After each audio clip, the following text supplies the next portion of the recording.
작가의 사상이나 생각이나 의도가 보이기 시작하는 거예요. 그러니까 일단은 처음부터 끝까지 다 읽어야 돼. 그래야 작가가 어떤 의도를 가지고 있고 어떤 생각을 하고 있고 또 그것을 어떻게 표현해내고 있구나. 표현 방식까지 일단은 짐작은 할 수 있는 거죠.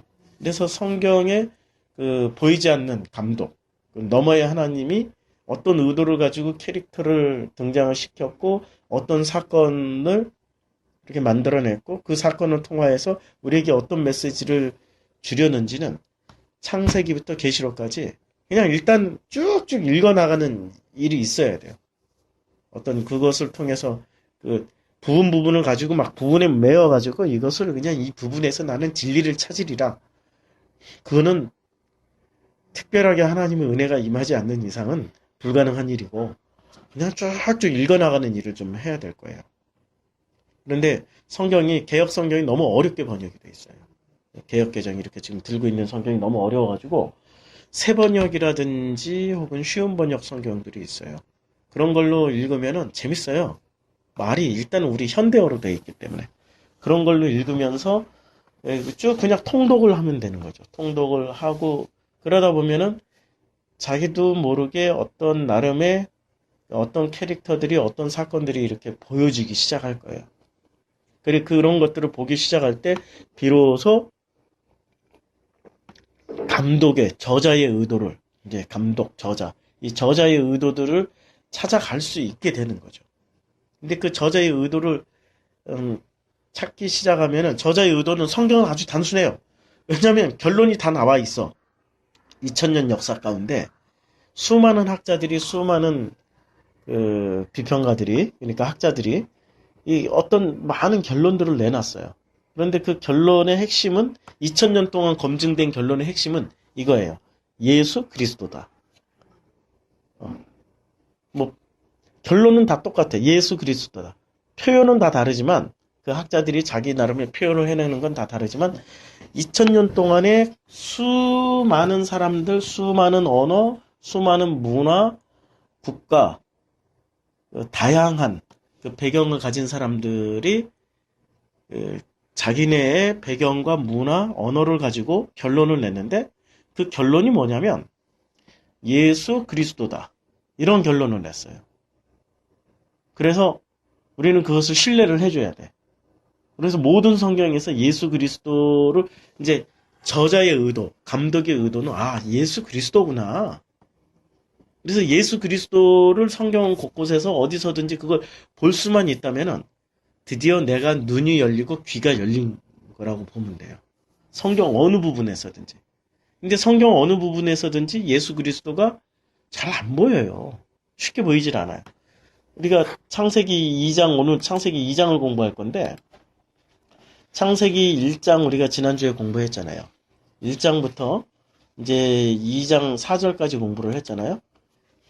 그래서, 2장 3절까지 안식하셨습니다. 그날에 안식하셨습니다. 여기까지 공부했잖아요.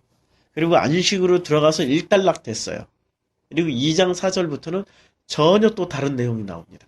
같은 내용이지만 다른 방식으로 표현을 하고 있어요.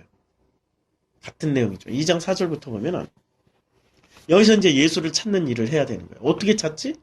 이게 이제 통독을 많이 한 사람은 이런 게 이제 찾는데 좀 유리하죠. 왜냐하면 저자의 의도도 알고 있고 어디에 어떤 사건들이 배치되어 있다라는 것이 옛날 알 수 있고 그다음에 캐릭터들이 어디에 등장한다라는 걸 알 수 있으니까 이렇게 쉽게 이렇게 연결을 지을 수가 있는 거죠. 그런데 이게 성경을 토막 끊어가지고 기억하고 있으면은 이걸 연결시키기가 쉽지가 않아요. 근데 2장 4절부터 이것이 천지를 창조될 때 하늘과 땅의 내력이니 여호와 하나님이 땅과 하늘을 만드시던 날에 하고 새롭게 시작하잖아요. 창세기 1장 1절을 다시 시작하는 거예요. 천지 창조가 될 때 천지 창조를 2장 4절부터 다시 시작을 해요. 그러니까 1장 1절부터 2장 3절까지는 천지 창조의 내용을 아주 압축해가지고 딱 보여준 사건이에요. 1장 1절부터 2장 3절까지 그리고 2장 4절부터는 다시 시작해요. 다시 시작해서 이 천지 창조의 내용이 어느 부분을 특별하게 뽑아서 좀 확대해서 보여주는 그런 내용이에요. 이 2장 4절부터는. 그래서 어떤 부분을 특별히 뽑아서 보여줄까? 그 특별히 뽑아서 보여주는 그 사건은 굉장히 중요한 사건이겠죠. 굉장히 중요한 사건. 정말로 1장에서 1장 1절에서 2장 3절까지 말을 했는데 작가가 다 말을 했는데도 불구하고 좀 더 보충 설명해야 될 부분이 있기 때문에 그 사건을 이렇게 뽑아서 얘기를 해주는 거예요. 그 뽑아낸 사건이 뭐냐면 2장 5절부터 읽어보면 여호와 하나님이 땅에 비를 내리지 아니하셨고 땅을 갈 사람도 없었으므로. 지금 누가 등장합니까? 2장 5절에 사람이 등장하죠. 그러니까 누구를 뽑아낸 거예요? 사람을 뽑아낸 거예요. 그러니까 사람이 1장 1절에서 2장 3절까지 잘 중요한 등장 캐릭터가 누구냐? 사람이라는 거죠. 땅을 갈 사람도 없었으므로 들에는 초목이 아직 없었고 밭에는 채소가 나지 아니하였으며 안개만 땅에서 올라와 온 지면을 적셨더라. 이 땅을 갈 사람이 없었던 거예요. 땅을 갈 사람이 없었기 때문에 들에는 초목이 아직 없었고 밭에는 채소가 나지 아니하였으며. 이 구절이 1장에서는 어떻게 얘기하고 있죠? 1장에서는 어떻게 얘기하고 있냐면은 1장 몇 절에 초목과 풀, 뭐 나무 이런 게 어디서 나옵니까? 1장 11절부터 나오죠. 하나님이 이르시되 땅은 풀과 씨 맺는 채소와 각기 종류대로 씨 가진 열매 맺는 나무를 내라 하시니 그대로 되어. 12절 땅이 풀과 각기 종류대로 씨 맺는 채소와 각기 종류대로 씨 가진 열매 맺는 나무를 내니 하나님 보시기 좋았더라 라고 나왔죠. 이미 이게 셋째 날이죠. 13절에 저녁이 되고 아침이 되니 있는 셋째 날이다. 이 셋째 날 사건을 보면은 셋째 날은 사람은 여섯째 날 창조가 되죠. 그런데 여섯째 날 창조가 되는데 그 여섯째 날 전에 일을 지금 2장 5절에서 얘기를 하고 있다라고 생각하면은 이거는 심각한 모순이 일어나요. 여호와 하나님이 땅에 비를 내리지 아니하셨고 땅을 갈 사람도 없었으므로 들에는 초목이 아직 없었고 밭에는 채소가 나지 아니하였으며. 그러니까 그 초목이 아직 없었고 밭에는 채소가 나지 아니하였다.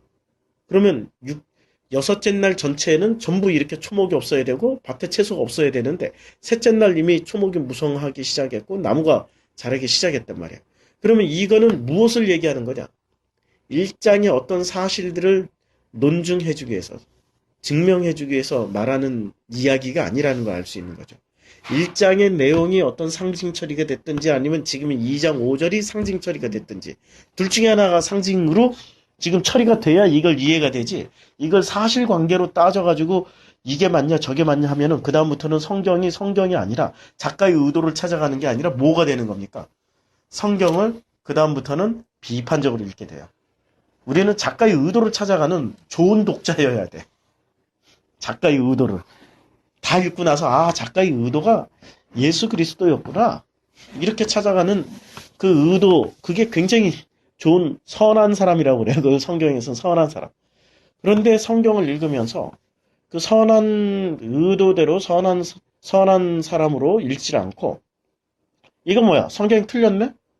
앞에 내용하고 뒤에 내용하고 이게 뭐야? 벌써 성경의 창세기 1장 뭐 11절, 12절, 13절하고 지금 2장 5절하고 이거 완전 반대인데? 이거 뭐야? 이거 가짜네? 이렇게 읽으면 그 사람은 저자의 저자를 존중하지 않는 거죠. 저자의 의도를 찾아가지 않고 자기 생각 내에서 이거 틀렸네? 가짜네? 이래버리면 그 사람은 저자를 찾아갈 어떤 그 기본 자세가 안 돼 있는 거죠. 저자의 의도를 우리는 성경을 읽는 목적은 저자의 의도를 찾아가야 돼요. 저자라는 건 성경을 기록한 그 기록자들이 아니고 그 성경의 기록자들을 뒤에서 감동을 주시고 쓰게 하신 그분의 의도를 찾아가는 거죠. 그런데 성서학자들은 대부분 성경 저자의 의도로만 찾아간다고 생각을 해요. 이사야서는 이사야가 썼던 의도, 마태가 썼던 건 마태의 의도를 찾아가고 창세기는 모세의 의도를 찾아가는 걸로 이것도 보수적인 학자고 진보적인 학자는 어떻게 하냐면은 성경이 왜 모세가 썼어? 이건 마태가 쓴 거 아닌데? 이거는 누가가 쓴 거 아니야. 그 저자 자체도 다 부인을 해버리고 이거 하나님의 감동에 의해서 쓰여졌다는 걸 다 부인을 해버리고 이거는 누군가가 익명의 어떤 시대에 누군가가 썼는데 그 저자는 잘 모르겠고 그 저자가 쓴 의도는 이건데 이런데 이게 창세기 1장과 2장이 이렇게 맞지 않은 거 보면은 1장의 저자와 2장의 저자는 서로 다르다. 이렇게 또 꿰어 맞히는 이게 자유주의 신학자들의 특징이거든요. 그러니까 이런 오리무중으로 들어가면 이제 미로 게임이 돼요. 단순화시켜야 돼요. 그래서 어떻게 찾아가야 되냐면 1장을 이렇게 초목이 무성하다라고 셋째 날 창조하셨다라고 말씀하신 창세기 1장 11절, 12절, 13절을 통하여서 셋째 날 초목을 창조하셨다라는 것을 다 풀과 씨 맺는 것을 창조하셨는데 그런데 2장 5절에서는 왜 땅을 갈 사람도 땅에 갈 사람이 없었기 때문에 초목이 아직 없었다라고 말씀하신 이런 내용은 뭘까? 이건 이제 이런 걸 찾아가는 거죠. 이제 궁금증 남겨놓고 계속 쭉 읽어나가요. 쭉 읽어나가요. 어떻게 우리가 저자의 의도를 찾아가는지. 그래서 2장 6절 안개만 땅에 올라와 온지면은 적셨더라. 2장 7절 여호와 하나님이 땅의 흙으로 사람을 지으시고 이 땅의 흙으로 사람을 지었는데 2장 5절의 땅과 2장 7절의 그 땅의 흙으로 할 때 이게 땅 같은 내용이죠. 땅을 갈 사람도 없었고 그러니까 이 땅에는 아무것도 없었다라는 거예요. 초목도 없었고 2장 5절에 따르면 그 초목이 아직 없었고 밭에는 채소가 나질 않았어요. 밭에. 이제 사람도 없는데 밭은 존재한다는 얘기인가? 뭐 이렇게 따지기 시작하면은 또 오리무중으로 빠집니다. 아니 사람도 없는데 밭이 어떻게 있지? 예? 이 시대 태초에 누가 밭을 만들었지? 이래서 성경을 전체를 다 읽어야 돼. 이 밭은 어디서 나오죠? 밭에 감추인 보화. 밭은 항상 뭘 감추고 있습니까? 보화를 감추고 있어요. 그 밭에는 항상 뭐가 뿌려지는 거죠? 씨가 뿌려지는 것이죠. 그러니까 성경에서 밭이라는 메타포는 머리에 이렇게 성경 전체를 읽고 있는 사람은 통독을 해본 사람은 이제 이런 이 메타포들이 머릿속에 들어가 있는 거예요. 그러니까 이런 것들은 머릿속에 넣어놓고 그 다음에 채소는 뭘 뜻하지? 채소 식물을 먹지 않는 연약한 바울이 뭐라고 그랬습니까? 내가 고기를 먹을 수 있으나 연약한 자들을 위해서 고기를 안 먹고 채소를 먹는다. 식물을 먹는다 그러죠. 이렇게 채소는 뭐죠? 연약한 자들이 먹는 음식.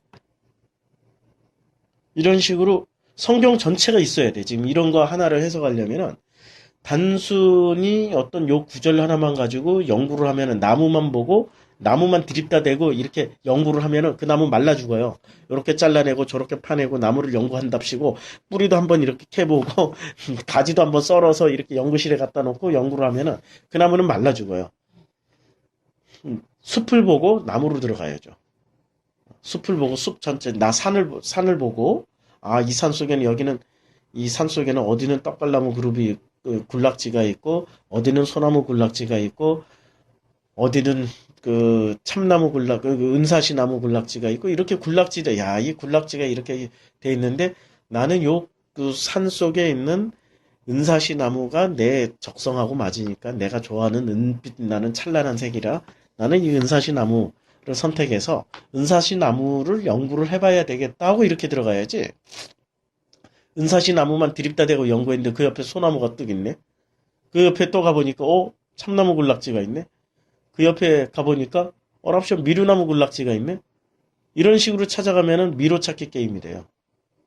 성경은 어느 한 구절 가지고 평생을 연구해도 다 못한 이 방대한 분량입니다.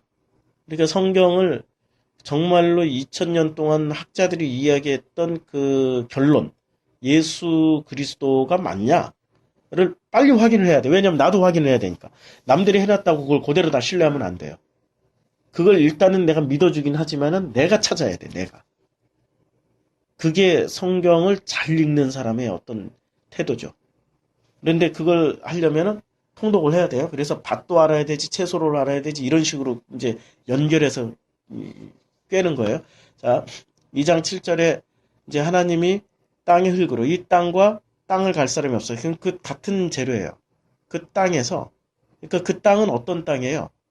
2장 5절에서 초목도 못 내고 있고 채소도 못 내고 있는 밭이면서 땅인 그 땅을 가지고 그 땅의 흙으로 사람을 지으셔요.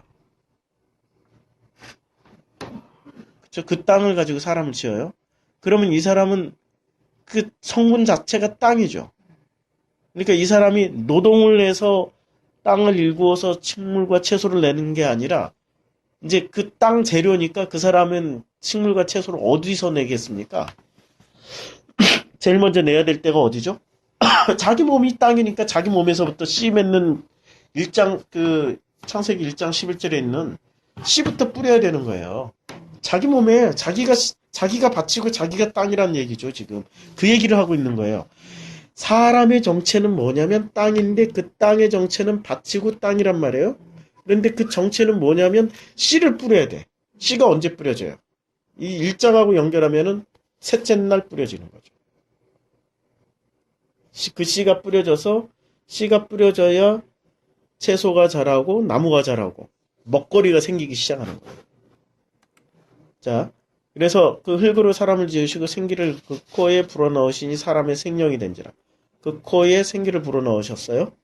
이제 그래서 사람이 같은 흙인데 어떤 거는 계속 땅이고 어떤 흙은 사람이 돼서 움직이고 돌아다니는 땅이 된 거예요. 역할은 둘이 똑같아. 바치고 땅이야. 씨가 뿌려져야 돼. 지금 땅이 두 개로 나눈 거예요. 지금 잘 보세요. 땅이 두 개로 나뉘었어요. 하나는 그냥 이 지구라는 땅, 이 육지라는 땅. 그런데 그 육지라는 땅에서 어떤 땅들은 드디어 그 코에 생기가 들어가서 돌아다니기 시작하는 거고, 살아서 움직이고. 그것을 생명이라고 그래요. 이름이 생명이 된 거야. 똑같은 땅인데 어떤 땅은 생명이 되고 어떤 땅은 그냥 누워있는 땅이 아직도 죽은 땅은 아니에요. 그 땅에도 하나님이 생기를 불어넣어 주시면 생명이 될 수 있는 땅이에요. 죽지는 않았어요. 그러니까 죽었다고 생각하면 안 돼. 그냥 누워있는 땅이에요. 여기 어디서 나올까요? 이런 구절들이. 이게 에베소서에 나오죠. 에베소서 5장 한번 보시겠어요? 에베소서 5장에 보면은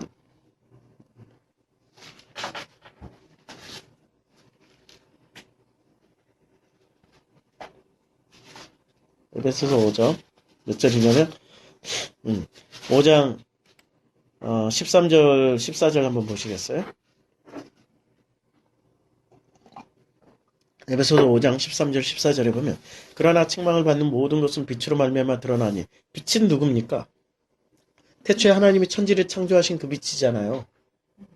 그렇죠? 이제 창세기에서 그 빛이 어디로 들어왔냐면은 이 사람들이 누워있는 곳에 쫙 비치는 거예요. 그러니까 그 누워있는 사람들이 이제 보이는 거예요. 14절에 그러므로 이르시기를 잠자는 자요. 전부 땅들이에요. 이 땅에 이 잠자는 자들이 전부 땅이에요. 자체가 그냥 땅 자체를 잠자는 자로 지금 묘사를 해버린 거예요. 잠자는 자여 깨어서 죽은 자들 가운데 일어나라. 그리스도께서 너에게 비추시리라 하셨느니라. 그러니까 창세기 2장 7절의 그 모습이 에베소서에서 나오고 있는 거예요. 이런 것들을 알아야 에베소서가 이제 풀리는 거죠. 아니면 에베소서의 내용이 이제 창세기를 풀어주는 어떤 내용이 되는 거죠. 이 장면이 지금 에베소서의 장면은 어떤 장면입니까? 모두가 누워 있어요, 그냥. 창세기 2장으로 다시 돌아와서 자, 2장 7절에 그 2장 5절에 이렇게 나와 있죠. 하나님이 땅에 비를 내리지 않냐고 땅을 갈 사람도 땅 자체는 이미 아무것도 못 내는 그냥 벌판이에요. 그 땅을 바치라고도 하고. 근데 2장 7절에서 어떻게 됐냐면 여호와 하나님이 땅의 흙으로 이렇게 빛이 들어왔어요. 창세기 1장이 이제 이 내용은 지금 2장 4절부터의 내용은 창세기 첫째 날과 마지막 날, 일곱째 날이 다 섞여서 나오는 내용이죠. 왜냐하면 샘플링으로 뽑아가지고 그 하나를 모델링으로 해서 창조의 첫째 날, 둘째 날, 셋째 날, 넷째 날, 다섯째 날, 여섯째 날, 일곱째 날을 한꺼번에 다 설명을 해주시기 위한 거예요. 그러니까 무순으로 되어 있는 거죠. 진보적인 학자들은 이것을 이렇게 생각을 안 해요. 창세기의 저자가 다르네? 요거는 이문서고, 요건 피문서고, 요건 제이문서고, 이런 식으로 찢어놔요. 그래서 그들은 찢어서 낱개로 놓고, 나무를 보는, 이 서구 유럽의 사고방식이잖아요. 그거 드립다 대고 연구를 해요. 결론? 절대 안 나오죠. 결론은 어떻게 나오냐면, 성경이 이상하다. 이렇게 결론을 내는 거죠. 그런데 성경은 그렇게 보는 게 아니에요. 지금 우리가 보는, 이게 지금 우리가 하고 있는 게 성경 신학이에요. 지금 이런 식으로 보는 게. 성경 전체를 봐서 성경은 전체를 보는 거예요. 누가 또 그런 목사들 중에 그렇게 주장하는 사람들이 많아. 오늘도 페이스북에서 그런 얘기를 봤는데 어떤 한 구절을 설명하기 위해서는 그 구절 전체를 이야기하고 있는 저자의 의도를 파악해서 얘기를 하라 이런 얘기를 해요. 저자의 의도가 중요한 겁니까? 지금 아니면 감독의 의도가 중요한 겁니까? 감독의 의도가 중요한 거죠. 감독의 의도는 창세기부터 계시록까지 다 면면이 숨어 있어요.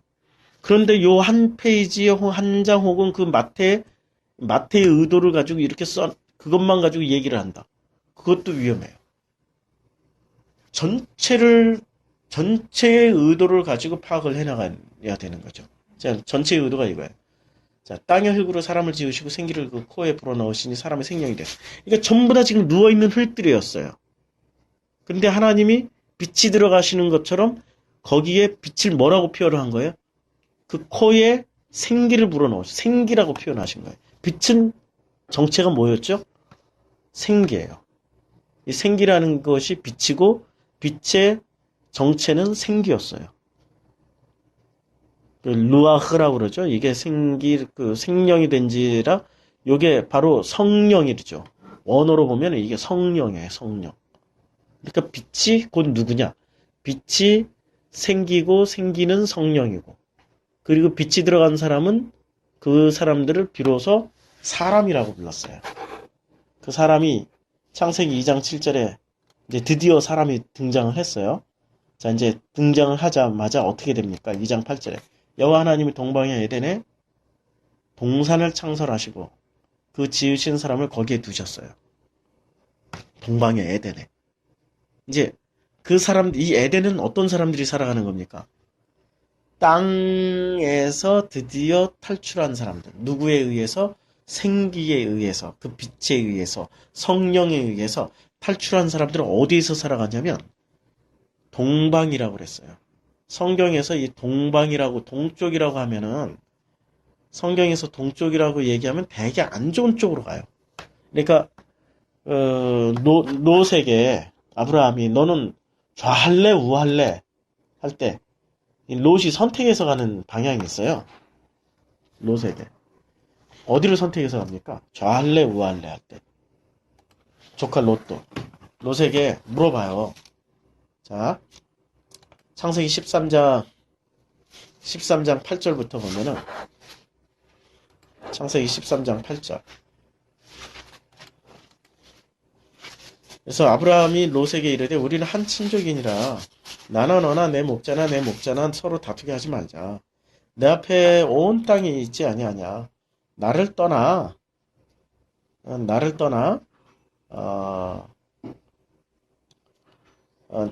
나를 떠나가라. 내가 좌하면 나는 우하고 내가 우하면 나는 좌하리라. 이에 롯이 눈을 들어 요단 지역을 바라본즉 소알까지 온 땅의 물이 넉넉하니 여호와께서 소돔과 고모라를 멸하시기 전이었으므로 여호와의 동산 같고 애굽 땅과 같았더라. 그러므로 롯이 요단 온 지역을 택하고 어디로 옮겨요? 동으로 옮기니. 그들이 서로 떠난지라. 그러니까 롯은 어느 쪽으로 옮겼어요? 동쪽으로 옮겼어요. 근데 동쪽이 못 같다고 보였어요? 동쪽을 선택한 이유가 뭐였습니까? 동쪽을 선택한 이유가. 예, 여호와의 동산 같고 에덴 동산 같고 애굽 땅과 같아 보였어요. 그러니까 다시 이제 동방으로 이제 그리고 또 11장에 보면은 11장 2절 이에 그들이 동방으로 옮겼어요.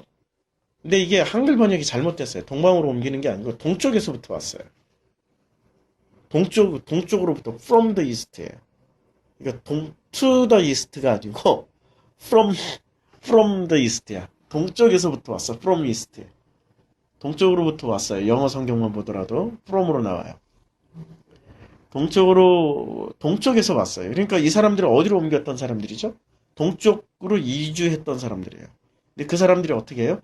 다시 동쪽에서부터 와가지고 신할 평지를 만나 거기 거류하면서 뭐를 만들었습니까? 이들이 바벨탑을 세웠어요. 그러니까 동쪽은 대개 뭐 하는 쪽입니까? 동쪽은 배신하는 쪽, 안 좋은 쪽.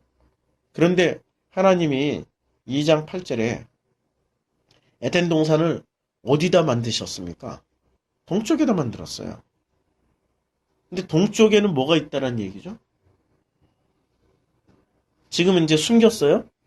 지금 이제 에덴 동산을 가려서 숨겼지만 동쪽에는 뭐가 있다라고 생각을 했어요. 예로부터. 왜 사람들은 자꾸 동쪽으로 옮기죠? 동쪽을 선택해서 가고. 네, 지금 롯이 고백을 했잖아요. 여호와의 동산 같아 보이고 동쪽에는 항상 에덴 동산이 있다고 생각하는 거예요. 사람들이. 이 고대 이때 당시에 성경 속의 인물들은 동쪽이 이 성경 속의 인물들이라는 거는 역사 속에 존재하지만 철저하게 캐릭터라이징 돼 있는 사람들이에요. 캐릭터라이즈드 돼 있는 사람들이에요. 이게 만들어진 사람들. 이 사람들이 고백하는 말 한마디 한마디 그 사람들이 하는 행동 하나하나는 철저하게 감독의 의도대로 정말 보이지 않는 그 저자의 의도대로 이렇게 만들어진 거예요. 그러니까 지금 이 동방의 에덴 동산을 창설하셨던 이 동쪽이라는 것이 드디어 이제 등장을 했습니다. 동쪽의 에덴의 동방의 에덴의 동산을 창설하시고 그 지은 사람을 거기에 뒀어요. 근데 그 지은 사람은 어떤 사람이에요? 잠자는 자들 가운데서 일어난 사람, 빛이 들어간 사람, 생명이 들어간 사람, 성령에 사로잡힌 사람이 들어가는 거예요. 그 사람은 어디 쪽으로 옮겨져요? 동쪽으로 옮겨져요. 에덴 동산이 동방에 있었습니다. 그 동쪽은 실제 이걸 또 동쪽 하니까 동쪽 끝이 어느 나라입니까? 한국이잖아요. 그러니까 한국이 육지의 끝은 한국이잖아. 섬의 끝은 일본이고. 그리고 한국이 그러니까 한국에 무슨 또 이 온갖 이단들은 다 이렇게 우리가 바라고 보라고 우리가 이 동쪽 끝까지 온 족속들이고 우리가 동쪽에 이 동방의 에덴 동산이 이 한국 땅에 있다고 뭐 이러고 또 주장을 하는 박태선이 같은 사람도 있어요. 알죠? 누군지. 박장로교. 예, 그런 사람들이 있어요. 그러니까 성경을 문자 그대로 보면은 넘어져요. 성경은 수많은 그 상징과 그 상징, 은유, 직유 어떤 굉장히 많은 문학적인 어떤 표현 기법들이 들어가 있기 때문에 그거 없으면 성경을 쓰면은 성경은 우리가 읽을 수가 없어요. 다큐멘터리로 보려면 지겨워서 못 봐. 아니, 태어나서 죽을 때까지 보더라도 다큐멘터리를 그 다 읽더라도 못 읽고 죽어요. 읽을 수가 없어요. 분량이 너무 방대해지기 때문에. 그러니까 이것을 문학적 기법으로 짧게 압축해서 상징과 문학적 기법으로 표현을 해냈기 때문에 우리가 이 짧은 분량을 읽고 우리가 이해를 할 수 있는 기회를 제공받는 거죠. 성경 이거 저것만 해도 얼마나 두껍습니까? 이거 지금 성경 66권. 이것을 그런 문학적 기법을 사용하지 않았다면 분량 엄청나죠. 분량이 얼마나 엄청나다는 것을 신약 성경만 해도 분량이 얼마나 엄청나다는 것을 누가복음에서 표현해줘요. 누가복음 1장에 보면 이런 말이 있어요. 누가복음 1장 1절에 우리 중에 이루어진 사실에 대해서 2절 처음부터 목격자와 말씀에 일꾼된 자들이 전하여준 그대로 내력을 저술하려고 붓을 든 사람이 많은지라 붓을 든 사람들이 많았어요. 그 다음에 사도행전 1장에 가서 이것을 또 다시 확인을 해줘요. 데오빌로요. 이제 내가 먼저 쓴 글에 물은 예수께서 행하시며 가르치시기를 시작하심이라 그가 택하신 사도들에게 성령으로 명하시고 승천하신 날까지 이를 기록하였노라. 기록했어요. 3절 그가 고난을 받으신 후에 또한 그들에게 확실히 많은 증거로 친히 살아계심을 나타내서 40일 동안 그들에게 보이시며 하나님의 나라의 일을 말씀하시니라. 4절 사도와 함께 모이서 그들에게 분부하여 이르시되 예루살렘을 떠나지 말고 내게 들은 바 아버지께서 약속한 것을 기다리라 라고 얘기를 하면서 이때 데오빌로가 내가 먼저 쓴 글에 물은 예수께서 행하시며 가르치기를 시작한 부터 그가 택하신 사도들에게 성령으로 명하시고 승천하신 날까지 이를 기억한 게 엄청나게 양이 많아요. 요게 지금 이제 번역이 옛날 번역에는 이게 양이 뭐 굉장히 많다라고 나오는데 지금 개역 개정에는 이렇게 번역이 안 돼 있네. 내가 옛날 번역 기억하고 지금 찾아서 읽었는데 분량이 무지무지하게 많다는 얘기예요, 지금. 이 분량이. 근데 우리가 실제로 들고 있는 신약 성경은 27권, 구약에 비해서 3분의 1 부피밖에 안 되잖아요. 이때 분량이 어느 정도로 많았냐면은 집 한 채를 이렇게 창고 하나를 가득 채우고도 남을 만큼의 분량의 성경이 쓰여진 거예요. 각자 다른 성경이. 그 중에서 추려진 게 지금 신약 성경 27권이라는 얘기죠. 그러니까 다큐멘터리 식으로 사실을 기록한다고 기록을 하면은 우리는 감당 못할 분량이에요. 그러니까 성경이 66권만 우리에게 딱 전해지는 게 감사할 일이죠. 요것만 읽으면 되는 거니까. 다른 뭐 엄청난 분량들이 안 읽고도 이 정도만 가지고도 우리가 하나님이 누구고 하나님이 우리에게 어떤 일을 하셨고 우리가 왜 하나님을 알아야 되는지를 다 설명해 주고 있으니까. 정말 감사한 거죠. 분량이 요 정도밖에 안 되는 거. 이게 지금 몇 천 년의, 몇만 년의 역사인데, 인류 태초부터 지금까지 역사인데, 이게 66권에 딱 요약이 돼 있다라는 거. 요약본이죠, 요약본. 그 요약본 엑기스를 가지고 이제 저자의 의도로 찾아가려 하니까 쉽지가 않죠. 풀어내질 않아가지고.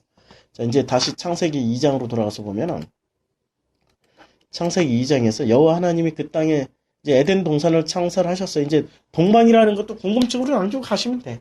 나중에 성경 뒤에 다 나와, 다 나와. 이게 성경은 다 풀이가 돼 있어. 동방의 에덴의 동산을 창설하시고 그 지으신 사람을 거기에 두시니라. 2장 9절. 여호와 하나님이 그 땅에서 보시기에 아름답고 먹기에 좋은 나무가 나게 하시니. 그 땅에서 나요? 그 땅은 어느 땅이에요? 잘 보셔야 돼요. 그 땅이 생명이 된 땅이에요, 지금. 이게 2장 5절에서 나온 땅에서 지금 이 선악과가 나오는 게 아니에요. 관계를 잘 보셔야 돼요. 누가 선악을 행사하고 살까요?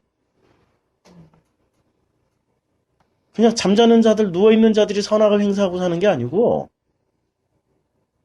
깨어난 자들이 선악을 품고 사는 거예요, 지금. 그 땅 자체에 이미 품어져 있는 거야, 땅 자체에. 이 땅이라는 그 메타포를 잘 보셔야 돼요. 그 땅이라는 그 메타포에 먹기에 좋은 나무가 나게 하시니 동산 가운데 생명나무와 선악을 알게 하는 나무도 있더라. 두 개가 동시에 다 있는 거예요. 생명나무, 동산 중앙은 어디입니까? 동쪽에 있는 어떤 땅이라는 그 역사적 의미도 있고 실제로 그 땅은 또 누구이기도 해요? 나란 존재라고 생각하셔도 돼요. 내가 비로소 뭔가를 알 땐 에덴 동산이 의미가 있는 거죠. 나는 모른 채 에덴 동산만 드립다 대고 연구를 하고 파놓으면 그게 뭐가 돼? 그건 지식밖에 안 돼요. 성경은 지식으로 알아서 결코 하나님과의 관계를 제대로 가질 수가 없어요. 그래서 성경을 지식으로 공부하려고 하는 사람들은 교회를 나올 때, 설교를 들을 때, 성경 공부를 할 때 지식만 쌓으려고 하는 사람들은 반드시 넘어집니다. 반드시 넘어져요. 우리 그런 일을 많이 경험하고 있잖아요. 우리 프로시코마에도 그런 일을 경험하고 있잖아요. 지식으로 알려고 하는 사람들은 반드시 뭐가 드러나게 돼 있어요? 속에 품어져 있는 게 있어요. 선악과 생명이 동시에 있는데 뭐가 강하게 나타납니까? 선악의 특징이 뭐죠? 3장에 그게 설명이 돼 있어요. 선악의 특징. 3장, 창세기 3장에 보면 5절에 보면 너희가 그것을 먹는 날에는 너희 눈이 밝아져 하나님같이 되어 선악을 알 줄 하나님이 아심이라. 예. 지혜가 생겨요. 그 다음에 6절에 보니까 여자가 그 나무를 본즉 먹음직도 하고 범직도 하고 지혜롭게 할 만큼. 지혜가 생긴다니까요. 지식의 나무예요, 이거는. 지식의 나무가 되는. 그러니까 이 선악을 품고 있기 때문에 우리는 항상 뭐에 대해서 이게 말씀을 하나님의 이 성경을 공부할 때 하나님과 나와의 관계를 위해서 공부하는 게 아니라 지식으로 공부하려는 게 1차적인 욕구예요. 우리 속에는 선악이 들어가 있으니까 품고 있어. 따먹기 전에 이미 들어와 있다니까. 이미 따먹기 전에. 창세기 2장에서 그리고 2장에서 이 내용을 또 뽑아서 3장에서 자세히 설명해 준 게 지금 요 구절이에요. 2장 9절을. 자세히 뽑아서 설명을 해준 거예요, 지금. 그러니까 1장 3절을, 아니, 1장 전체 내용을 사람이라는 것, 땅이라는 걸 뽑아서 설명을 해주고 있고 2장에서 2장 그 구절을 내용을 딱 뽑아서 설명해 준 게 3장 전체 내용이에요. 그러니까 이렇게 된 거죠. 1장을 이게 좀 그림이 이렇게 그려지는 거죠. 1장 전체의 내용을 2장에서 이렇게 압축해서 보여주고 2장에서 압축해줘서 보여줬던 요 사건 중에 2장 구절을 확대해서 이렇게 보여주는 게 3장이죠. 이렇게 깔때기 마치 장구같이 되는 거죠. 이게 모래시계 같이 1장이 이렇게 넓고 그 2장을 통해서 이게 모래시계의 잘록한 허리처럼 이렇게 2장으로 표현하고 요걸 다시 2장 구절을 확대해서 보여준 게 3장이죠. 성경의 구조를 이렇게 머릿속에 넣고 봐야지 이걸 평면으로 읽으면은 도저히 이해할 수가 없어요. 이게 헷갈리는 내용들만 나오는 거야.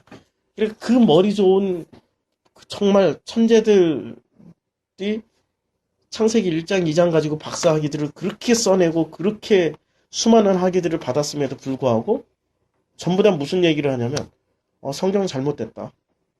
이상하다. 요딴 소리들을 해요. 그 자유주의 신학자들. 그 사람들 머리가 좋으니까 그리로 가는 거야. 그리고 그 머리 좋은 것은 전부 뭘 품고 있기 때문에 지혜, 지식, 선악을 품고 있기 때문에. 그럼 그들은 전부 다 지식으로 간다니까. 우리는 그것을 전철로 대발봐서는 안 되는 거죠. 지혜, 지식으로 가는 게 아니고요. 우리는 뭐로 가야 되냐면 오직 하나님을 알아가는 그 길로 가야 되는 거예요. 그 하나님을 알아가는 장치로 도대체 요 깔때기 구조, 요 모래시계 구조를 왜 1장, 2장, 3장을 이렇게 만들어 놨을까? 핵심이 키워드가 뭘까? 키워드가 2장 구절이죠. 여호와 하나님이 그 땅에 보시기에 아름답고 먹기 좋은 나무가 나게 하시니 동산 가운데 생명나무와 선악을 알게 하는 나무도 있더라. 이렇게 말씀을 하신 거잖아요. 자, 이렇게 말씀을 하시고 그다음에 2장 10절부터 이제 강이 흘러나와요. 이 강이 4개의 강이죠. 4개의 강이 이렇게도 흐를 수 있죠. 4개의 강이 하나, 둘, 셋, 넷 이렇게도 흐를 수도 있죠. 그런데 4개의 강이 이렇게도 흐를 수도 있죠. 하나, 둘, 셋, 넷. 십자가가 되는 거죠. 여기서 벌써 십자가 사건이 나왔어요. 4개, 강 4개. 2장 10절. 강이 에덴에서 흘러나와 동산을 적시고 거기서부터 갈라져 네 근원이 되었습니다. 네 근원이 되었어요. 이것을 이제 강 이름이 뭐 비손, 그 다음에 둘째 강 이름은 기혼, 셋째 강 이름이 히데겔, 그리고 넷째 강의 이름은 뭐 유브라데스, 뭐 이렇게 쭉 그 이름을 다 지어놨잖아요. 이 강이 의미하는 바가 다 있는 거죠. 요거는 이제 여기에 빠지기 시작하면 또 전체를 못 보니까 오늘은 쭉 건너가고 15절 여호와 하나님이 그 사람을 이끌어 에덴 동산에 두고 그것을 경작. 여기서 또 2장 15절은 전혀 다른 얘기가 나옵니다. 2장 7절, 8절. 생명이 된 사람이 8절. 여호와 하나님이 동방의 에덴에 동산을 창설하시고 그 지으신 사람을 거기에 뒀어요. 근데 15절에 가니까 또 다른 스토리가 나오잖아요. 여호와 하나님이 그 사람을 이끌어 에덴 동산에 두어 그것을 경작하며 지키게 하시고. 지금 이 사건은 그러면 전혀 다른 내용이 나왔으니, 이거 엉뚱한 내용이 나왔으니 이거 이상하네? 이렇게 볼 게 아니라 잘 보셔야 돼요. 1장 전체를 지금 2장에서 이렇게 깔때기 구조로 압축을 시켜놨고 그 압축시켜 놓은 내용 중에 또 하나를 이렇게 뽑아가지고 또 설명을 해주고 있는 거예요. 이렇게 진짜 중요한 사건, 이게 1장 전체 내용에서 가장 중요한 게 사람이고 사람은 그 사람이 가장 중요한데 그 사람의 정체성에 대해서 설명을 하는데 2장 9절로 딱 정체성을 설명해 줬어요. 생명과 선악을 품고 있어요. 그것을 또 뽑아서 또 설명을 해줘요. 2장 15절 여호와 하나님이 그 사람을 이끌어 에덴 동산에 두어 그것을 경작하며 지키게 하고 여호와 하나님이 그 사람에게 명하여 이르시되 동산 각종 나무의 열매는 내가 임의로 먹되. 여기서 뽑아내는 게 뭡니까? 17절 선악을 알게 하는 나무의 열매를 먹지 말라. 내가 먹는 날에는 반드시 죽으리라 하시니라. 뭘 뽑아낸 겁니까? 선악을 뽑아낸 거죠. 선악과 생명나무가 있었는데 그 중에 선악과를 뽑아내서 또 말씀을 하신 거예요. 그러니까 지금 1장 내용에서 제일 중요한 게 뭐였습니까? 사람이었죠. 그 사람의 속성을 지금 2장에서 설명을 해주는데 부연 설명을 한 번 더 해주는 거예요. 선악을 먹으면 안 된다. 우리는 먹고 안 먹고가 문제가 아니라 그 땅에 이미 포함되어 있는 거죠. 따먹었다라는 거는 이제 포함되어 있는 것 중에 그것을 취했다라는 거는 우리 안에 포함되어 있는데 그것을 취했다라는 얘기죠. 따먹었다라는 거. 이렇게 여러 가지 메타포가 들어가 있는 거예요. 지금 잘 생각하셔야 돼요. 이 메타포를 잘 따라오셔야 돼요. 그래서 선악을 알게 하는 나무의 열매는 먹지 말라. 내가 먹는 날은 반드시 죽으리라. 반드시 죽으리라고 했는데 반드시 죽었습니까? 먹자마자 반드시 죽으리라 했으면 직사해야죠. 안 죽고 900년을 살았다니까 따먹고 900년을 넘게 살아버렸어요. 뭔 얘기죠, 그러면? 그건 죽음이 아니죠. 그럼 이 죽음은 무슨 죽음을 얘기하는 거예요? 우리가 죽음이 두 가지가 있잖아요. 잘 보세요. 땅이, 그냥 땅, 2장 5절에 땅이 있고 그 땅에서 우리가 살아난 사람이잖아요. 그럼 우리는 그것을 따먹는 날에는 어떻게 돼요? 도로 땅으로 들어가는 거죠. 땅처럼 누워있는 거죠. 우리의 정체성, 우리는 정체성이 땅이에요. 땅이고 밭이었어요. 근데 그 땅에서 하나님이 우리를 별도로 흙을 이렇게 한 줌 쥐어가지고 생명을 이렇게 훅 불어넣어 주니까 우리는 사람 뒤에서 돌아다니고 그 사람들은 에덴 동산에서 살아가는 거예요. 그런데 그 에덴 동산의 안에는 선악과 생명나무가 있어요. 그 선악과 생명나무는 그 에덴 동산을 살아가는 모든 사람들의 그 마음에 그 에덴이라는 땅이 우리란 땅 안에 선악과 생명이 있는데 그 중에 선악을 취하는 사람들은 도로 뭐가 되는 겁니까? 죽음. 육체적인 죽음을 말하는 건 아니에요. 여기서는 어떤 죽음으로 가는 거죠? 도로 생명이 빠져나간 흙덩어리가 돼버리는 거죠. 생명이 여기서 죽음. 안 죽었잖아요. 900년 더 살았잖아요. 그러면은 그 죽음은 육체적인 죽음을 얘기하는 게 아니고 어떤 하나님이 주신 뭔가를 하나 빼내가는 거예요. 생명, 숨을 빼내가는 거죠. 그걸 빼내가 버리는 그걸 죽음이라고 그래요. 그러니까 성경은 삶을 두 가지로, 양식을 두 가지로 표현을 해요. 사람이 떡으로만 살 것이 아니요 하나님의 입에서 나오는 모든 말씀으로 산다고 했어요. 그러니까 우리가 먹는 양식이 눈에 보이는 양식도 있고 안 보이는 양식이 있어요. 우리의 생명에는 눈에 보이는 생명이 있고 눈에 보이지 않는 생명이 있다라는 거죠. 성경은 이래서 힘들어요. 항상 이게 눈에 보이는 것은 눈에 보이지 않는 것을 상징을 해요. 그러면 이 땅으로 돌아가면 그 땅은 죽은 땅인가? 아니에요. 살아있는 땅이에요. 그 땅도. 다만 씨를 못 맺고 어떤 땅입니까? 씨를 못 맺고 풀과 채소와 나무를 못 내는 땅이에요. 2장 5절에. 그 땅으로 도로 돌아가는 거예요. 그런데 그 땅에서 생명이 들어간 그 사람들은 뭐를 하는 겁니까? 경작을 해요. 나무와 풀과 이런 것들을 경작해요. 씨 맺는 일을 하는 거예요. 궁금한 거 있으면 질문을 하세요. 질문을 하세요. 이렇게 막 넘어가지 말고 막 질문하셔도 돼요. 아무튼. 이게 보통 이게 여기서 죽으리라 했을 때 제가 전에부터 알고 예, 있기는 그 육적 생명이 아니라 하나님과의 관계성이 단절된다. 영적인 죽음이다. 지금 목사님 하신 말씀이랑 거의 되게 그렇게 알고 있었는데 제가 또 하도 이게 창세기 강의를 이 사람들랑 강의를 들어서 그러는데 이게 여기서 무타무해가지고 여기서 이게 영적인 그 진리로 완성되는 죽음이라고. 그러니까 그야말로 우리가 그 중간중간 십자가의 죽음을 경험하는 그 다나토스의 죽음이라는 그 죽음을 말씀하셨고 그러신 그렇게 말씀하시면은 김정국 목사님이나 김성수 목사님 말씀하셨겠죠. 최근에는 김정국 목사님이 아마 그런 말씀하셨는데 저는 김정국 목사님의 창세기 강의를 열심히 들었어요. 열심히 듣고 열심히 이제 그때 말씀하시고 지난주 월요일날 말씀하셔가지고 아주 많이 들었어요. 아주 많이 들었는데 저 자신도 지금 징검다리이기 때문에 그 징검다리를 딛고 나면 또 다른 영역으로 하나님이 또 다른 어떤 만나게 하실 거예요. 계속 아이테오 하시니까. 저랑 끝까지 가신다는 생각하면은 그것도 저도 끝까지 가고 싶죠. 이렇게 정말 이 땅에서 이렇게 말씀을 나누고 서로 위로가 되고 얼마나 좋겠어요. 바울과 실라처럼. 근데 바울과 신라만이 그렇게 갔고, 중간에 얼마나 많은 사람들이 같이 했습니까? 바나바도 같이 했죠. 마가도 같이 했죠. 또 한때는 베드로 뭐 이런 제자들도 같이 했죠. 나중에 누구만 남습니까? 바울이. 신라 하나만 남아요. 물론 나머지는 다 이렇게 관계 회복하기도 하고 했지만은 정작 옆에 남아있는 사람은 신라밖에 없어요. 이게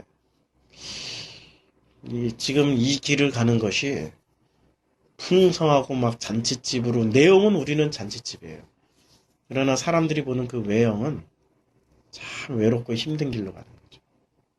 그게 그래서 좁은 길이에요. 사람들이 안 가는 길이. 근데 지금 이제 결론은 다 예수 그리스도예요. 이제 걱정하지 마시고 쭉 따라가 봐요. 자, 그 다음에 2장 17절에 선악을 알게 하는 나무의 열매는 먹지 말라. 내가 먹는 날엔 반드시 죽으리라 하시니라. 2장 18절에 여호와 하나님이 이르시되 사람이 혼자 사는 것이 좋지 아니하니 내가 그를 위하여 돕는 배필을 지으리라. 여기에 지금 엄청난 사건이 들어가 있어요. 지금 행간에 굉장히 많은 사건이. 선악을 풀고 있으니까 그 선악을 해결하기 위해서 누가 지금 이제 드디어 등장하는 겁니까? 신랑과 신부가 등장하는 거죠. 그리스도와 나가 등장하는 거죠. 여기서 자칼과 네케바. 여기서 비로소 자칼과 네케바가 나와요. 자칼, 이게 이제 원어의 자칼과 네케바. 어떤 관계냐? 자칼과 네케바는 이거죠. 얘게 네케바예요. 얘는 장갑은 내 손에 없으면 아무짝에 쓸모가 없어. 얘는 10년이고 20년이고 이렇게 있다 썩어서 없어져야 돼. 근데 누군가가 필요해서 손에 끼는 순간 이 장갑은 드디어 장갑의 역할을 하게 되고, 이 장갑은 드디어 빛을 내고, 장갑은 내 손에 끼어졌을 때 드디어 장갑으로서의 역할과 장갑으로서의 그 모든 그 사명을 다 감당할 수 있어요. 그래서 주님은 자신을 그렇게 표현하죠. 나는 포도나무요, 너희는 가지다. 가지가 이렇게 붙어 있어야 과실을 맺는다. 이렇게 붙어 있어야 제 역할을 한다. 이게 수많은 메타포로 엄청나게 많이 표현이 돼 있어요. 이게 지금 2장 18절에 나옵니다. 그러니까 지금 이 창세기 1장, 2장 사이에 엄청나게 많은 행간들이 들어가 있는데 우리는 그걸 잘 몰라요. 알 수가 없는 거죠. 그걸 어떻게 찾아내겠어요? 하나님은 은혜 아니고서는. 그래서 여기서 이미 구원의 길을 다 가르쳐 주셨어요. 왜 구원을 받아야 되냐? 우리가 땅이니까, 이미 우리 선택받은 땅이니까 그 땅에는 이미 선악과 생명나무가 포함되어 있기 때문에 선악을 품고 있다라는 것만으로도 벌써 자칼과 네케바, 그리스도와 우리와의 관계가 필요로 하게 된 거죠. 그것을 부연해서 또 다시 뽑아내서 설명한 게 창세기 3장이에요. 창세기 3장에서 부연해서 뽑아낸 거죠. 그래서 사람이 혼자 사는 것이 좋지 않니, 여기서 사람은 누구예요? 이제 여기서 사람의 정체가 달라지죠. 여기서 사람은 그리스도예요. 위에 사람은 나고 아래 사람은 그리스도예요. 내용물이 달라져요. 지금 성경은 똑같은 단어인데도 이 등장 캐릭터가 다른 거예요, 지금. 그래서 사람이 혼자 사는 것이 좋지 아니하니 내가 그를 위하여 돕는 배필을 지으리라 하시니라. 19절 여호와 하나님 흙으로 각종 들짐승과 공중의 각종 새를 지으시고 아담이 무엇이라 부르나 보시라고. 흙으로 지금 재료가 들짐승과 공중의 각종 새의 재료가 뭐죠? 똑같은 흙이에요. 그들이 재료가 다른 게 아닙니다. 그래서 인터넷에 그런 거 많이 올라오더라고요. 이렇게 흑조가 붕어에게 큰 금붕어, 잉어들에게 이렇게 먹여주는 것도 나오고, 개가 자기 동료개를 지키는 거 나오고, 뭐 감동 스토리 많이 나오잖아요. 코끼리가 자기네들의 코끼리 무덤을 지나가면서 이렇게 눈물을 흘리는 장면이라든지, 동물들이 우리 사람이 하는 그런 감정과 사람이 가지고 있는 가족애와 사람이 가지고 있는 어떤 끈끈한 것들을 다 보여줘요. 재료가 똑같아서 그래요. 뭐 신기할 게 없어. 성경에 다 표현돼. 재료가 같은 흙이야. 흙이라는 재료로 만들어진 그 생명체들은 같은 본질을 가지고 있는 거예요. 같은 본질을. 근데 그 같은 본질을 가지고 있다라는 것을 우리는 항상 이렇게 명심을 해두고요. 각종 새를 지으시고 아담이 무엇이라 부르나 보시려고 그것들을 그에게 왜 무엇이라 부르나 보시려고 했을까요? 그것들을 그에게로 이끌어 가시니라. 아담이 각 생물을 부르는 것이 곧 그의 이름이 됐는데 어떤 생물에는 어떤 이름을 붙여줄까요? 코끼리, 호랑이, 뱀, 독, 수리, 용, 뭐 이렇게 붙여주겠죠? 그런데 아담이 이런 이름도 붙여줬을 것 같아요. 용, 뱀, 리워야단, 사탄, 마귀 이렇게 붙여줬을 것 같아요. 잘 생각하셔야 돼요.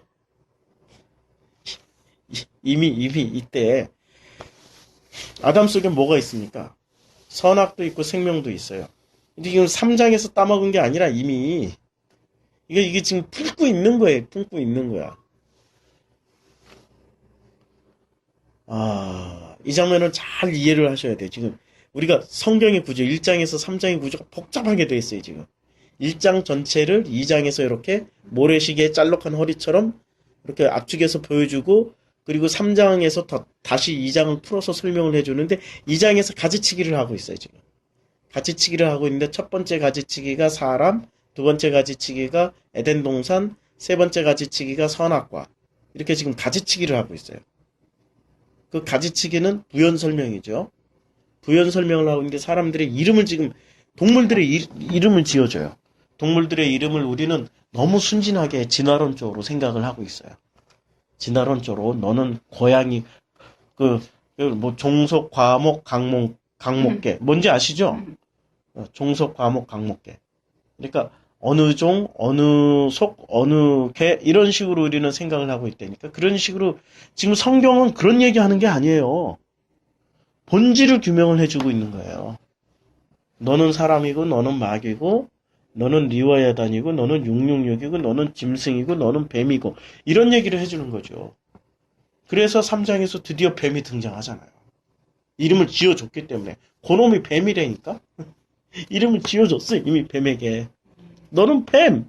너 역할은 이런 거야. 본질을 다 규명을 해주었으니까 드디어 3장에서 요걸 뽑아가지고 3장으로 지금 2장 19절을 뽑아서 3장 이게 이제 점차 이런 게 데이터들이 모여서 3장에서 탁 데이터를 펼칠 때 이게 확 펼쳐지는 거죠.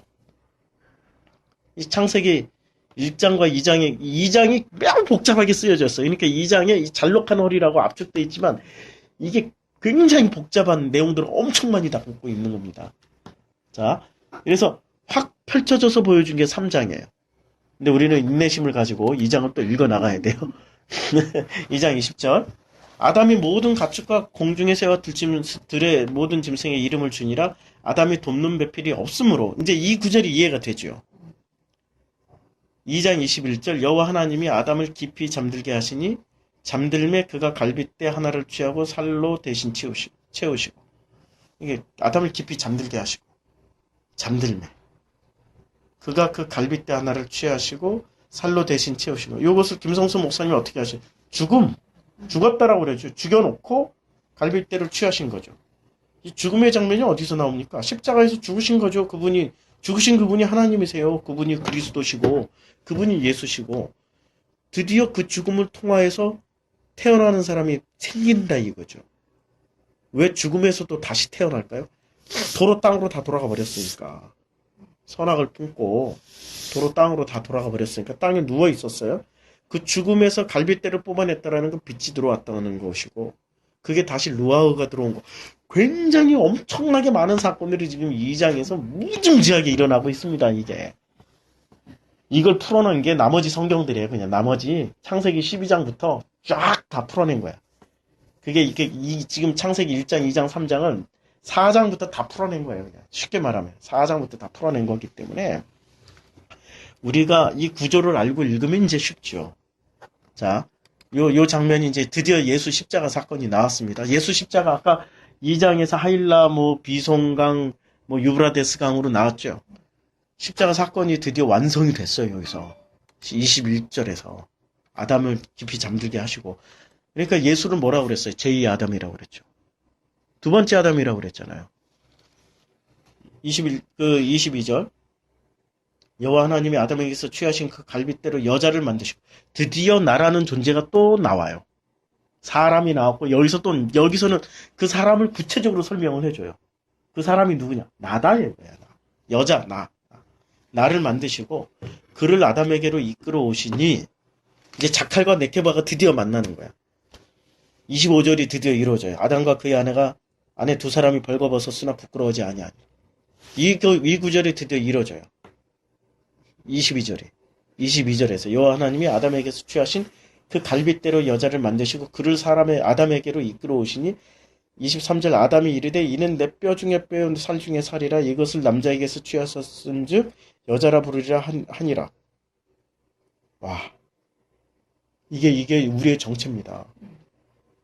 하나님이 우리를 보시면 이렇게 표현을 하신다니까. 내 뼈 중에 뼈요 살 중에 살이라. 뼈요 살이니까 이는 어디로 들어가야 돼요 지금? 뼈와 살은 밖에 있으면 안 돼요. 만나는 순간 어디로 들어가야 돼요? 그 안에 들어가 있어야 돼요. 이걸 요한복음에서 어떻게 표현하냐면 요한복음 14장 20절에서 이렇게 표현하죠. 14장 20절에서 그날에는 내가 아버지 안에 너희가 내 안에 내가 너희 안에 있는 것을 너희가 알리라. 이렇게 표현하고 있다니까요. 그러니까 누가 이걸 어떻게 알아들어? 이걸 어떻게 연관시켜? 창세기에서 이렇게 내 뼈 중에 뼈요 내 살이요 살 중에 살이라고 이렇게 표현한 게 그날에는 아버지 안에 내가 아버지 안에 너희가 내 안에 내가 너희가 내 안에 이렇게 표현을 하고 있으니 이걸 2장 23절의 표현대로 하면은 내 뼈 중에 뼈 살 중에 살이라 이것을 남자에게서 취하였은즉 여자라 부리라. 뼈 중에 뼈 살 중에 살이 되는 거예요. 그렇게 기쁜 거야. 그날에는 너무너무 기쁜 거야. 누가?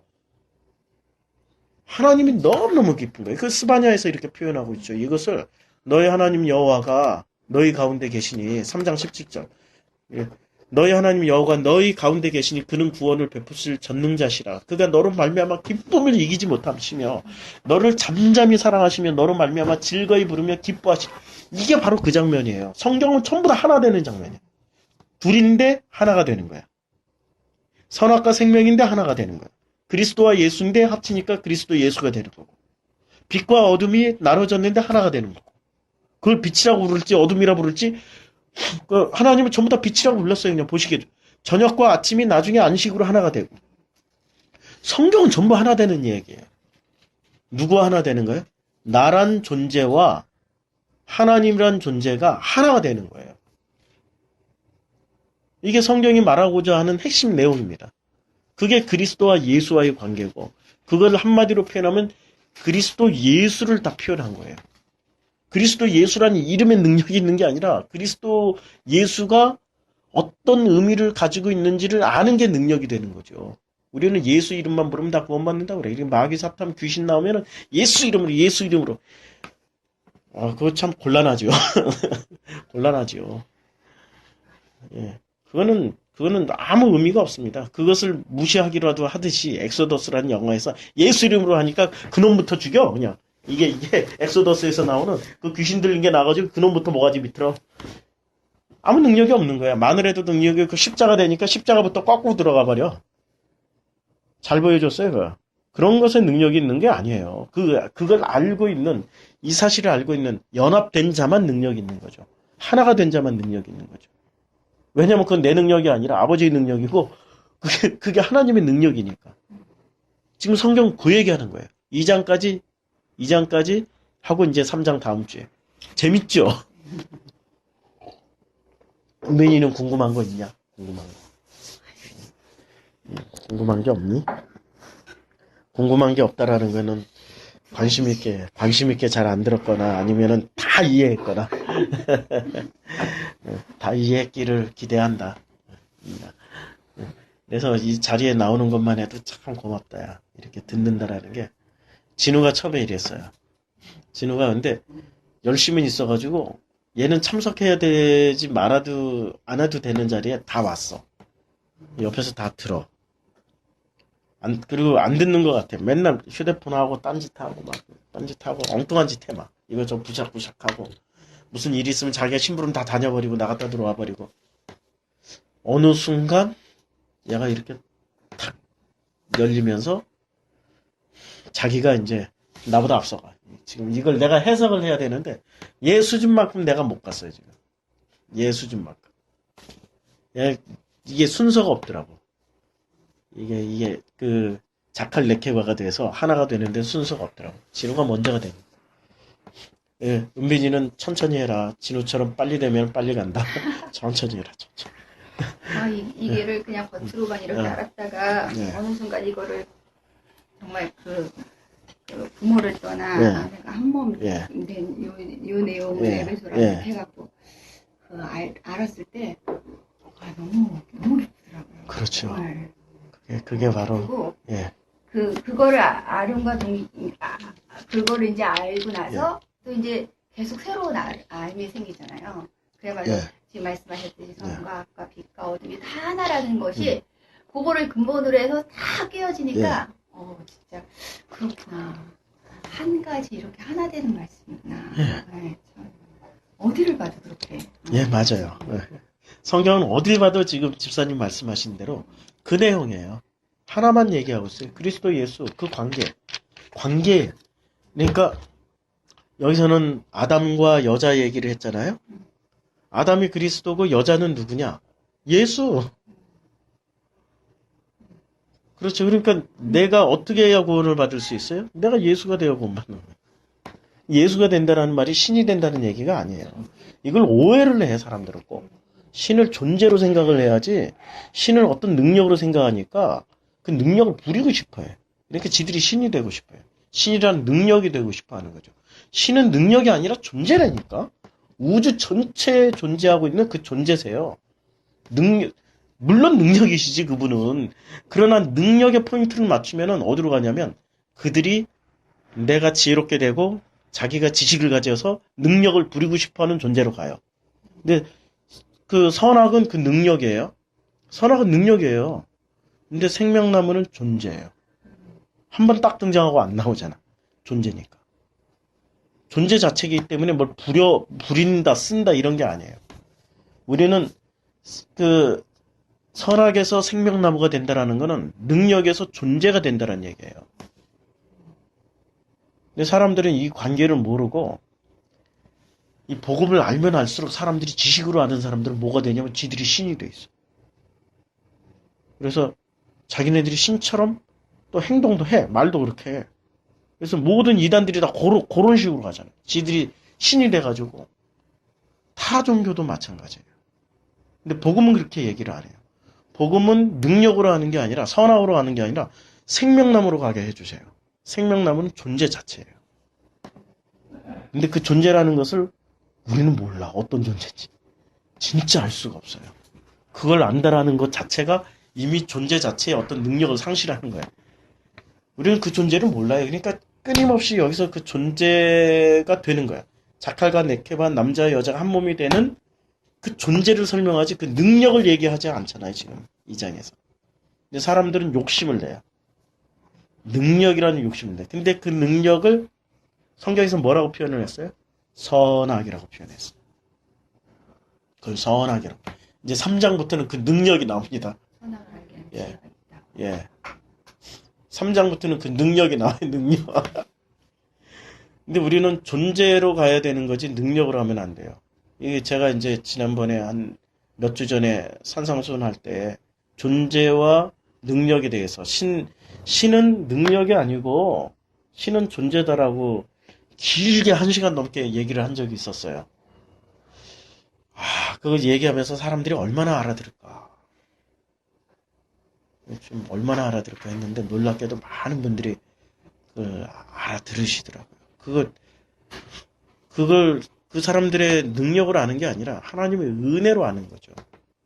저도 하나님의 은혜로 하면서도 이걸 나도 어려운데 이 사람들이 얼마나 이걸 알아들을까 했는데 참 하나님의 은혜 인도하시면 놀라워요. 그걸 그렇게 알아들었다라는 거는 무슨 얘기냐면 자기 욕심까지도 버려진다라는 거예요. 자기 욕심까지도 내려놓는, 신이 되고자 하는 그 능력이 되고자 하는 그 욕심까지도 내려지기 때문에 들리는 거죠. 그 욕심을 가지면 못 들어요. 뭐 이게 뭐야 하고 이렇게 튕기지. 이게 뭐야 이런 식으로 튕겨버려요. 그러니까 자기가 내려진 사람들은 듣게 되더라고요. 자기라는 어떤 욕심이 내려지고 그 존재에 대한 아이테오, 구함이 있는 사람은 가는데 그 능력으로 구하는 사람들은 그걸 못 들어요. 튕겨요, 튕겨.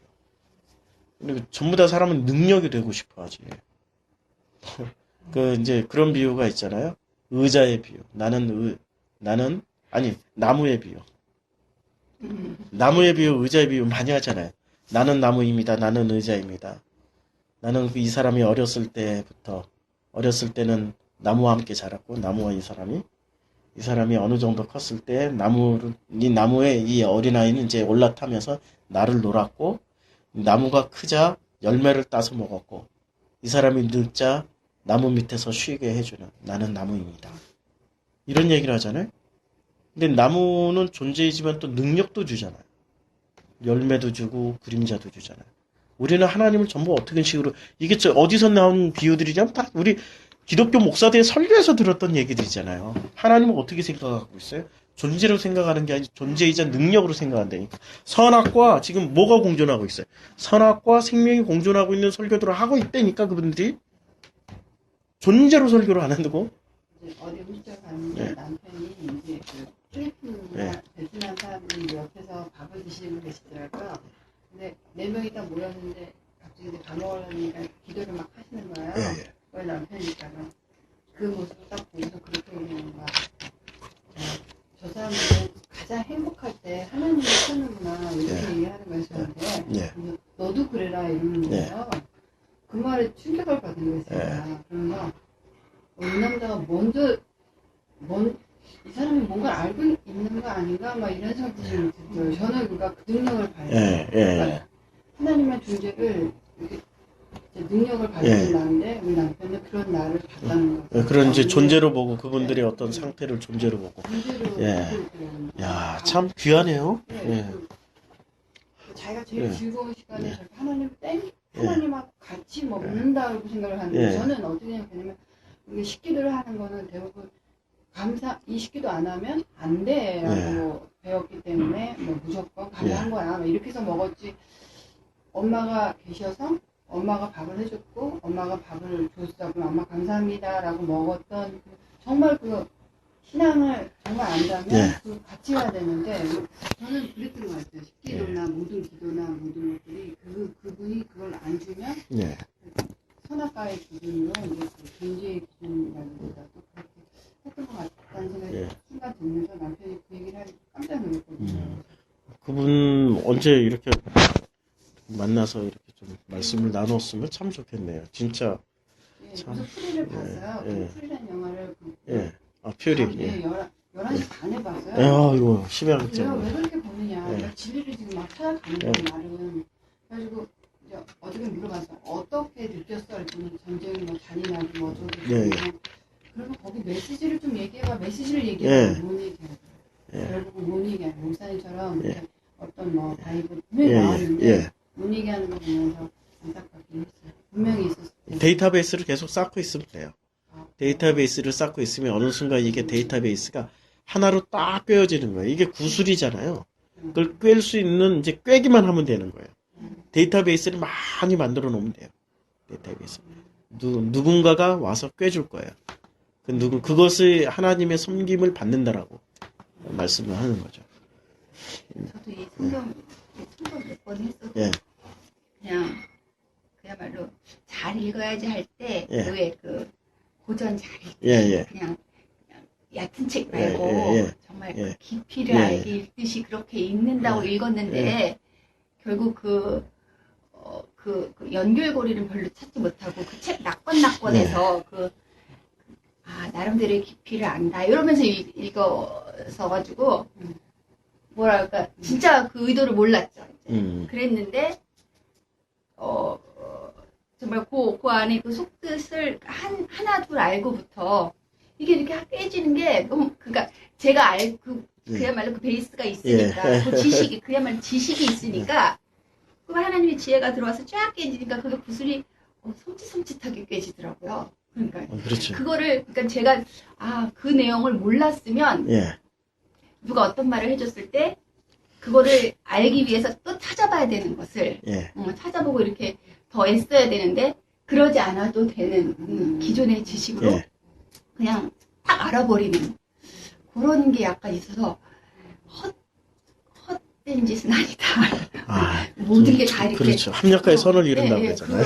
정말 그런. 진짜 내 안에 있는 선악과가 제일 무서운 것 같아요. 내 안에 있어가지고 그게 잘못 있으면 능력의 하나님인데 예. 계속 원하니까요. 예. 말씀도 능력의 하나님으로 자꾸 알아보고 예, 예. 그러니까 필요가 없게 되는 거예요. 예. 존재 하나님이 아니라. 그렇죠.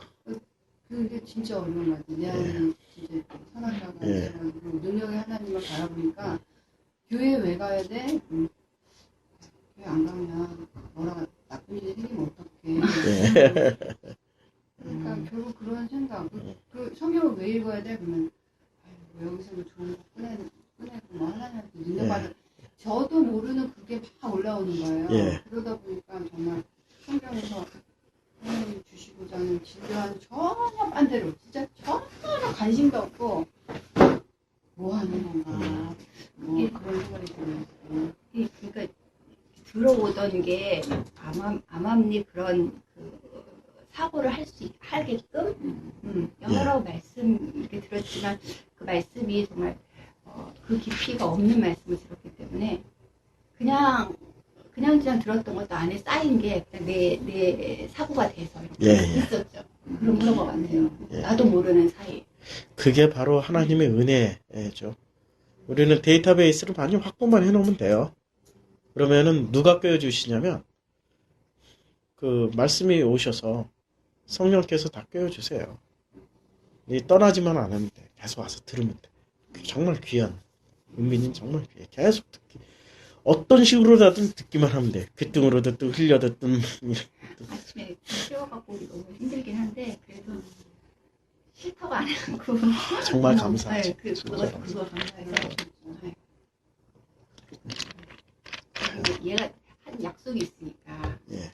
자기가 한 말이 있으니까 그럼 내가 가볼게 이런 말 해놔니까 이제 자기도 한 말이 있으니까 안 간다 소리 그래요. 아이고 이제 예. 그러면서 분명히 이렇게 써있는데 왜 내가 사람들한테 바울이 쓰레기라고 했잖아 라고 하면 진짜 장님이 되고 맹인이 되나 봐요 그 순간에. 이게 써있잖아. 예. 자기가 쓰레기래. 뭘 쓰레기로 했겠어. 그러면 그때 빨리 알아들어서 자기가 그렇게 했던 게 쓰레기라는 거잖아. 이렇게 바로 알아들어야 되는데 그때 갑자기 맹인이 되고 성령이 되나 봐요.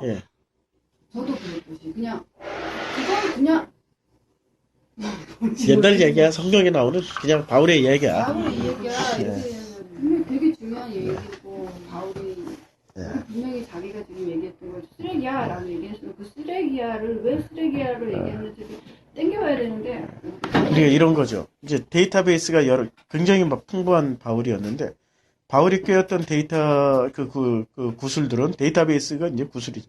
그 구슬들은 뭐로 꿰었냐면은 하나님을 능력으로 꿰는 거예요.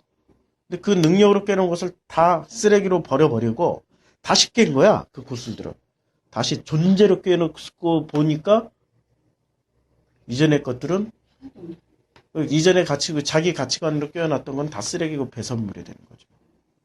똑같은 건데 똑같은 거예요. 똑같은 거. 예. 똑같은 거예요. 구슬은 뭐 똑같은 거야. 돈은 도둑질 맞아도 지식은 도둑질 맞질 못하잖아요. 머릿속에 든 거는 도둑질 맞질 못하잖아요. 그러니까 옛날 부모들이 그랬잖아요. 뭐 내가 너한테 물려줄 거는 돈 다 도둑 맞아. 그러나 내가 너한테 평생 이렇게 또 대학까지 보냈으면 이건 도둑 안 맞아. 네가 알아서 살아. 이렇게 하자. 우리 부모님이 그러셨다니까. 예. 오늘은 여기까지 마치고